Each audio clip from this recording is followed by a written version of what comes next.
This is my homestead garden that I created during the uh, furlough that I was forced on because of the COVID. So we'll just call it the COVID garden for now, I guess. Um, let's take a look around.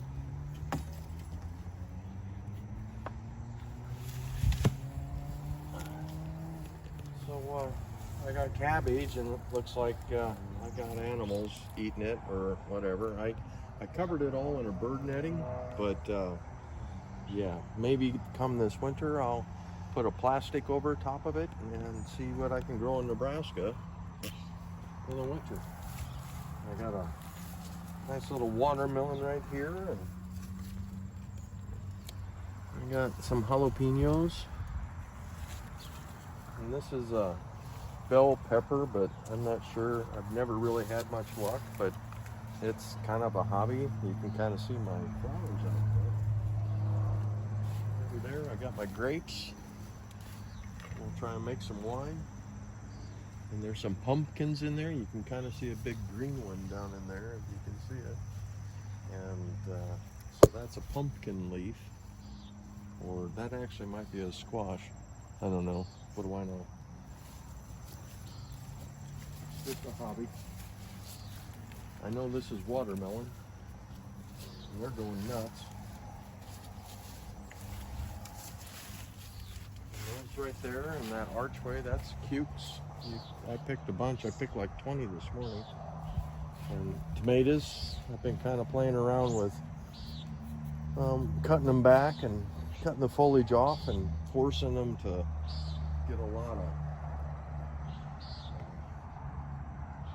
fruit on there, make them think that they're dying, so they want to produce more fruit. That's kind of the key. And then over here is strawberry, and we got one little one in here, and I got a bunch of shooters getting out of the garden, but it's frustrating because I have lots of birds and turkeys here who love strawberries, and if they go out of the area, the birds are going to eat them, and that's the key to this thing. And I have carrots. You can kind of see them coming up. So this is a work in progress. I thought I'd kind of document it and let everyone just kind of learn about it with me. And of course, we all have the little pests that we all hate.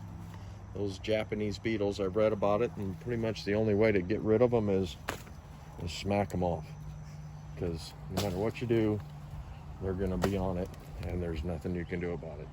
It doesn't hurt the plant. It truly just forces the plant to fruit.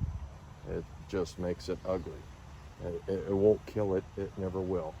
But they're just a nuisance. So the grapes are doing good, and you can kind of walk in here. You can kind of see a squash, and I don't know if you guys ever really talked about a squash, but you really don't pick a squash until it turns like almost a yellow, and then the skin is hard. You can't put your fingernail in it. So you can kind of see it. And if you come back in here with me, you can kind of see I have my I'll probably sell the fruit out of the back of my pickup, because of course whenever I do something in this thing, it seems to get out of hand. But you can kind of see a pumpkin in there, and which is cool, because you know we spend about $40 a year on pumpkins to decorate the house, and now we have a ton of free ones. So, and over here we got dill. I'll probably move that next year, so it's more easily accessible. So, let's go over here and look. You can kind of see how a squash kind of starts growing its fruit. It's kind of cool how it just kind of does it. It's fun to watch. It's enjoyable for me. I got a big pumpkin back here. I can't find it. Oh, here it is. It's back there. See it? Dang, it's spread. You see it back there? It's green. Yeah, right. And then eventually, when it's ready, it'll be orange, and everything will be dead. and that's when you go.